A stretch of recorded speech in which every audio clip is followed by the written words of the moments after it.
Kakak. 100.000 ini buat kakak kalau kakak berhasil menjawab pertanyaan ini. Oke, jadi pertanyaan pertama nih. Kapan perang Teluk 1 antara Iran dan Irak terjadi? Aduh, kalau banget tahun 1900. Wah, masih kurang tepat, Kak. Jadi, perang ini tuh terjadi di tahun 1950. Terus perang ini disebabkan karena mereka memperolehkan kekuasaan di Sungai Shatal Arab dan Provinsi Khuzestan. Oke. Next ya, pertanyaan kedua nih. Pertanyaan kedua. Kapan perang Teluk 2 antara Irak dan Kuwait terjadi? Oh, ini masih benar. Tahun 2000. Wah, masih kurang tepat, Kak. Jadi, perang ini tuh terjadi di tahun 1990. Dan perang ini disebabkan karena Irak itu melakukan penyerangan ke Kuwait.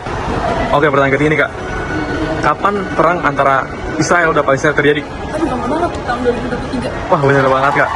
Kakak tahu gak kenapa? Tahu dong, karena warga-warga Palestina itu disuruh pergi dari Yerusalem oleh orang-orang Israel. Makanya terjadi perang ini. Wah, bener banget, Kak. Jadi kesimpulannya, perang ini terjadi terus-menerus ya. Terus penyebabnya berbeda-beda. Oke, gara-gara kakak berhasil menjawab pertanyaannya, ini 100.000 buat kakak. Oke, makasih. Hai Kak, bakal ada Filipina ini kok bisa jawab pertanyaan aku. Kakak tau gak sih lagi viral banget sekarang soal Palestina dan Israel? Oh, tahu yang perang antar dua negara itu kan? Iya. Kakak tau gak sih efeknya itu sama negara kita? Iya, soal kayak banyak brand-brand yang boycott kayak McD, Zara, Starbucks gitu. Bener-bener. Thank you Kak. Thank you ya. Jadi guys, boykot ini itu dapat merugikan para perusahaan yang terlibat langsung dalam produksi dan distribusi ke Israel. Nah, secara tidak langsung ini akan merugikan Israel dan pada akhirnya Palestina akan semakin kuat. Jadi itu adalah tujuan dari adanya boykot. Kak, hari ini kan Valentine's Day, kamu mau coklat nggak? Mau dong, coba pilih angka 1 sampai 3. 1 deh. Oke, aku mau kasih kamu satu pertanyaan dan kamu harus jawab. Kalau kamu benar, aku kasih kamu satu coklat. Oke. Kamu tahu kan tentang perang Palestina dan Israel? Tahu. Nah, perang Palestina dan Israel itu kan banyak banget makan korban jiwa. Korban jiwa itu berapa sih? 20.000 nggak sih? Nah, bener banget, menurut OCHA itu bener-bener 29.000 korban jiwa. Tapi kan cuma itu doang. Nah, itu juga ada korban lukanya dan itu sekitar 69.000. Nah, mereka tuh juga ada banyak perusahaan infrastruktur. Ya, kamu itu gara-gara apa? Nggak tahu deh. Loh, itu tuh rupanya gara-gara pemboman yang dilakukan oleh Israel. Jadi mereka tuh dibom dari udara, darat, dan juga laut. Kasian banget ya kamu. Iya, dan kondisi mereka tuh jadi ancur banget. Karena benar boleh beli satu. Ini deh. Oke, thank you Kak. Kak, buat 100.000, kakak tahu gak dampak politik dari perang Israel dan Palestina? Oh, tahu. Karena adanya konflik hubungan antara negara Israel dan Palestina mengakibatkan banyaknya negara yang memutuskan hubungan diplomatik dengan negara Israel. Nah, bener banget, Kak. Ini 100.000 ya, Kak. Nah, jadi bukan cuma hubungan diplomatik aja yang diputus, tapi perdagangan-perdagangan dengan negara Israel itu juga banyak yang diputus.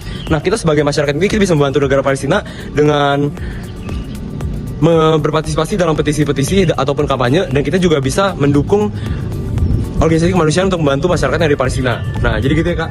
Iya, kasih ya. Kakak cantik. Thank you, Kak. Halo. Apa kabar? Iya baik, Ya, namanya siapa, Kak? Yavin. Oh. Kok, BTW, pernah dengar nggak sih hal yang lagi viral banget sekarang kayak tentang perang Israel dan Palestina? Iya pernah. Nah, dan tadi itu kami lagi scroll media sosial dan rupanya keadaan Palestina sama perang Israel itu benar-benar acuh banget. Menurut kamu gimana sih? Apalagi kan banyak banget yang melanggar HAM. Ya, jadi mengenai Israel merupakan pelanggaran HAM di dunia yang berawal dari kemunculan sebuah konflik. Israel menembak warga sipil Palestina. Pelanggaran HAM Israel terhadap Palestina bermula pada 23 Juni 2008 ketika terjadi sebuah penembakan pertama Israel kepada warga sipil Palestina.